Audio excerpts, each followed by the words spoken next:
Most people protect their phone battery more than their own brain.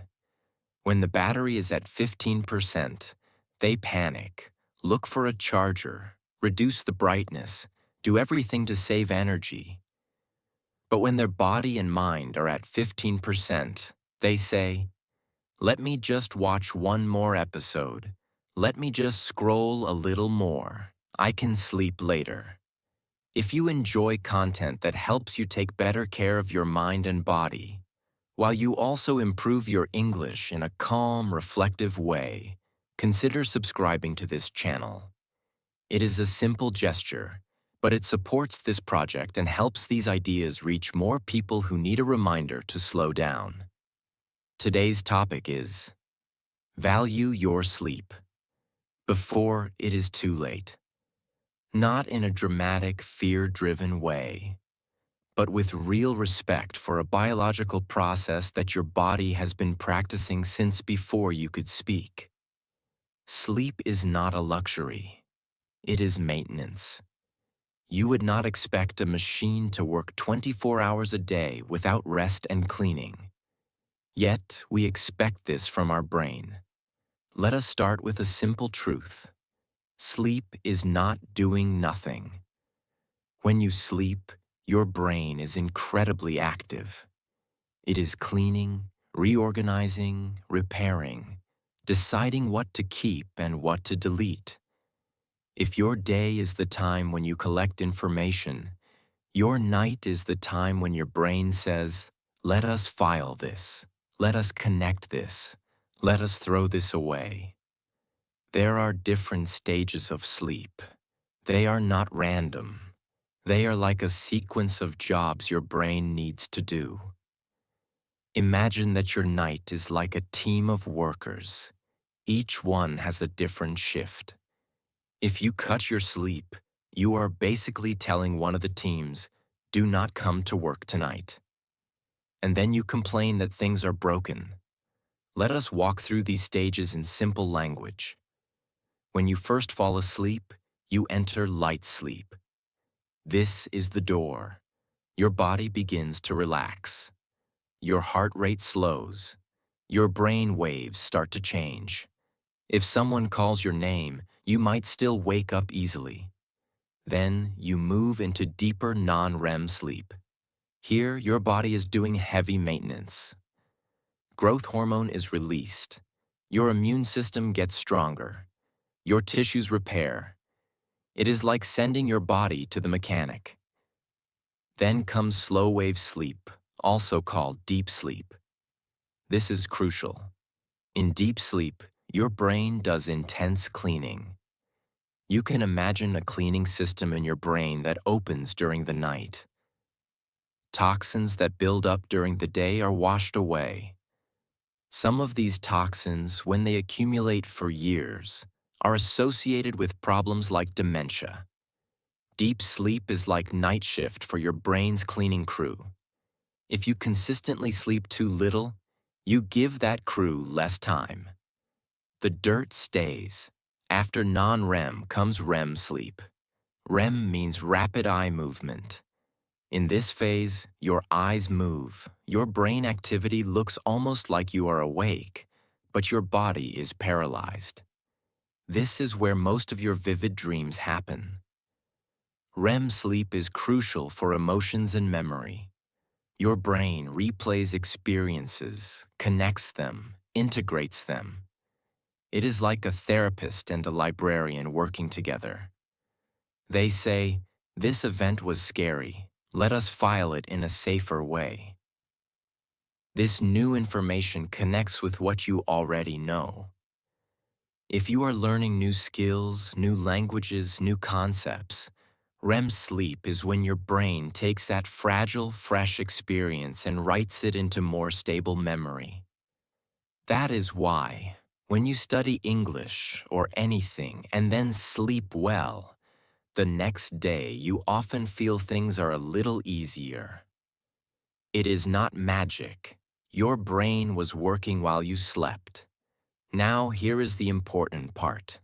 Your sleep is not the same for 8 hours. In the beginning of the night, you usually have more deep sleep. Later in the night, closer to morning, you have more REM sleep. So, if you cut your sleep, for example, sleep only 5 hours, or go to bed very late and wake up early, you are not cutting from a neutral place. You are often cutting a big part of your REM sleep. It is like reading a book and skipping the last chapters every time. Of course, you feel confused. Now let us talk about what happens when you do not value your sleep. Not in a distant scientific way, but in your daily life. When you sleep poorly, even for one night, your attention drops. Your reaction time gets slower. Your mood becomes more fragile. You become more emotional, more irritable. It is like being a little drunk. Some studies show that staying awake for many hours can affect your performance in a similar way to drinking alcohol. Nobody is proud of driving drunk, but people are proud of working with very little sleep. I only need 4 hours. Maybe you survive with 4 hours, but your brain is not at its best. You do not see how good you could feel because you are so used to feeling tired. Chronic lack of sleep has deeper consequences.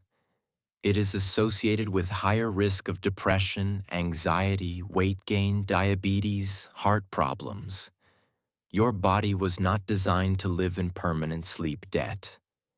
It is like always borrowing money from tomorrow. At some point, the bank asks for it back. Now there is another aspect.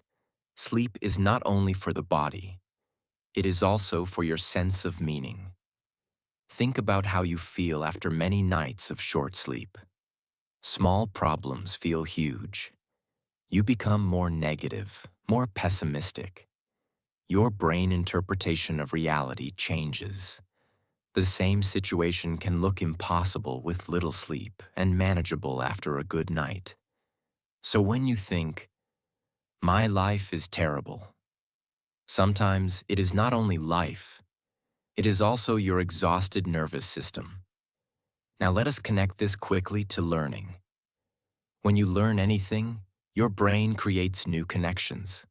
We call them synapses. During the day, you create a lot of these temporary fragile connections. At night, your brain decides, these connections are important. Let us strengthen them. These others, not so much. Let us remove them. It is like editing a document. Without sleep, your brain cannot edit well. You keep a lot of noise, and the important parts do not get as solid. So, if you are studying English or studying for an exam, and you cut your sleep to study more, you may feel productive, but you are actually reducing how much your brain can keep. It is like downloading many files with a bad connection. Quantity without quality. Now, why do we ignore sleep so often? There are practical reasons. Work, children, night shifts. But there is also a cultural story. We glorify being busy. We admire the person who says, "I sleep only 4 hours. I am always working." We see rest as weakness or laziness, as if sleep was optional. Your biology does not care about this story. Your cells do not read motivation quotes. They need what they need. So how do we start to value our sleep more? We do not need a perfect routine. We need to respect some basic principles. 1. Regularity. Your body loves rhythm. It has an internal clock, often called the circadian rhythm. This clock regulates when you feel awake, when you feel sleepy, when hormones are released. If you sleep at very different times every day, it is like changing time zones all the time. You create a little jet lag inside your own home. Try, as much as possible, to go to bed and wake up at similar times. Even on weekends, avoid extreme differences. 2. Light. Light is one of the main signals for your internal clock. In the morning, natural light tells your brain, it is day. Be awake. Release cortisol to give energy. At night, darkness tells your brain, it is time to produce melatonin. Time to rest. When you spend your evening in front of bright screens, close to your eyes, you are sending a confusing message. Your brain thinks, is it day? Is it night? I am not sure. Then you say, I am not sleepy. But it is not because you do not need sleep. It is because your signals are confused. You do not need to eliminate all screens. But you can reduce brightness, use warmer tones at night, and create at least 30 to 60 minutes before bed with less intense light. 3. Stimulation. Caffeine. Exciting content. Stressful conversations. If you drink coffee or strong tea late in the day, caffeine can still be in your system at night. You might fall asleep, but your sleep can become lighter, more fragmented. If you watch very intense, emotional content right before bed or have heavy discussions, your nervous system goes into alert mode. Then you lie down and expect your body to relax immediately. It is like racing a car and then asking it to stop in 1 second. Give yourself a landing, a transition.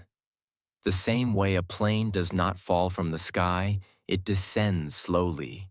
Your nervous system needs a descent. 4. Environment. Your bedroom, if possible, should be a place your brain associates with sleep. If you work in bed, eat in bed, scroll endlessly in bed, your brain learns, this is a place of stimulation, not rest. Try to keep your bed for sleep and intimacy. Also, temperature matters. Your body naturally lowers its temperature to sleep. A slightly cooler room helps this process. 5. Mind. Many people cannot sleep, not because their body is not tired, but because their mind is running. They lie down, and the brain says, finally, quiet. Let me show you all your worries at once. One simple practice that can help is to do a small download before bed. Take a paper or a note on your phone. Write down the main things on your mind, not to solve everything, just to say, these thoughts are recorded. I do not need to hold them in my head tonight. You can also do a very short breathing practice. For example, inhale for 4 seconds, exhale for 6. Do this for a few minutes.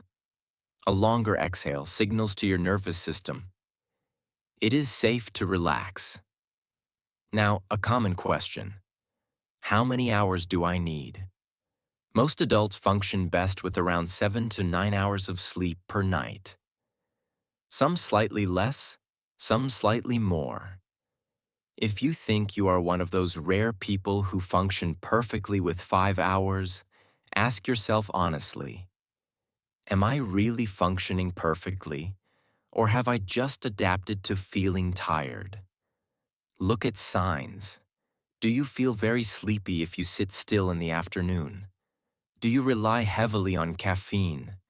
Do you become irritable easily? These can be little messages from your body. Now there is another side. Some people sleep a lot, but still wake up tired. Then the question is not only duration, but also quality.